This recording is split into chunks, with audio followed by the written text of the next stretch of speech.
Joining me is Shadow Environment Minister Jonathan Duniam. Jonathan Duniam, thanks for your time. I might start with Peter Dutton's address on nuclear power due in Sydney tomorrow. As I understand it, despite pressure from the government, you might have heard the Treasurer earlier, Mr Dutton won't be providing costings details for the plan. What's the hold-up in doing this? Do you fear a scare campaign? No, look, good morning, Andrew. It's good to be with you.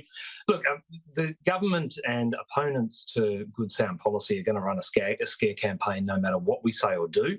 And we'll release the costings well and truly before the election. Australians deserve to know, and we will have that data out there. But we'll continue to mount the case for having this as a choice in the energy mix at the right time.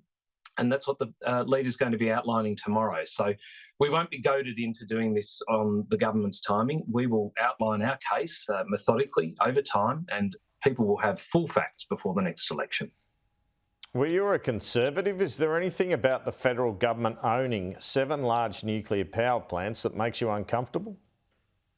Well, I come from a state where, of course, all the power infrastructure is owned by the Liberal government and by a state government. By a state government. But, when we are talking about a need to ensure that we have reliable, clean, cheap energy, and there is market failure given the slow rollout of the transition, that is something that we should be absolutely open to. It may not necessarily sit with one's ideology every other day of the week, but a government has to do what is right for the people, and that is a way we've found to bring down the cost of power and, of course, increase reliability.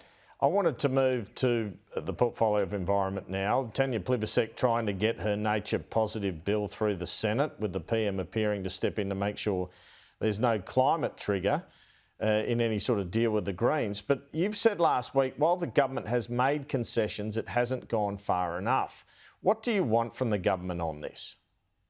Well, there's a range of things here, Andrew. I mean, just as a backdrop to all of this, the government promised that by the end of last year, we would have a full replacement for the current environmental approval laws in our parliament. We don't. It's nearly the end of 2024, and all we have are these laws for a new green bureaucracy.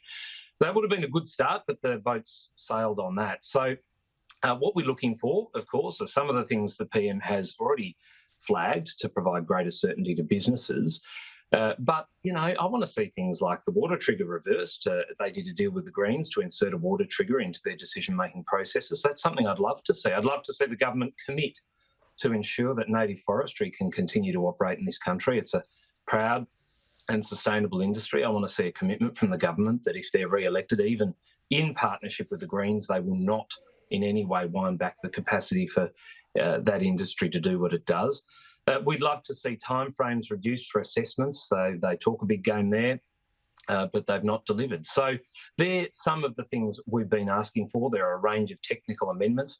There is a long way to go in these discussions. And the alarming thing, though, is on this, Andrew, they continue to talk with the Greens. And you can do a deal with the coalition or you can do a deal with the Greens. They are incredibly divergent pathways. Where's the government's conviction on this? Which one are they going to back? Is it just about getting a bill through no matter what, or is it about doing the right thing by our country? You tried to get a disallowance motion up to overturn Tanya Plibersek's decision on the tailings dam at the Blaney mine, and you were unsuccessful. Where to from here on this issue? Well, it was disappointing. It was only a narrow defeat too, by the way. It's in our national interest to get this mine up. The mine was blocked for spurious yet unexplained reasons by the minister. We've got a private senator's bill before the parliament to override this decision. We're not going to let this one go. The minister has nowhere to go on this issue. The local Aboriginal Land Council say it was the wrong decision. The New South Wales Labor Premier says it was the wrong decision. Her own department says it was the wrong decision. So why are we here? And why is the government digging in? So we've got our bill before the parliament. We've commenced debate on that. When it comes to a vote, Labor senators and other crossbenchers will have the opportunity to do the right thing by our country, by the people of Blaney and, of course, the resources sector, who look at this decision and go, well, why would you invest in Australia? And they can vote for our bill and back in investment and good measures that will actually grow our economy. Just finally, as I spoke to the Treasurer about, big monthly inflation figure out this week. The markets think it could even come in under 3. If it does, will this prove the government's been on the right track with the narrow path? And do you think we should see a rate cut this year? Well, I'd love to see a rate cut along with every other mortgage holder out there. I mean, I think that we need to see that happen. The RBA are constrained by the circumstances they're dealt, and those circumstances are dictated by government spending and government policy. So I'd love to see, despite the fact that the Treasurer, every time that there is no rate cut or if there has been a rate increase, it's everyone else's fault. The RBA oversees factors at play here. I'm sure he'll take credit if there is a rate reduction, but honestly, I've seen no change in policy that has enabled the RBA to deal with the inflationary pressures. Inflation last check was not within the target band. Other countries where, of course, rates are now decreasing, it is within the target band. Government have done nothing about getting their spending under control, and of course they're slow off the mark when it comes to managing immigration, which is of course contributing to inflation. So I'd love to see the cut. I'm no economist, but I'll believe it when I see it if one does come. Jonathan Duniam, thanks for your time. Thanks, Andrew.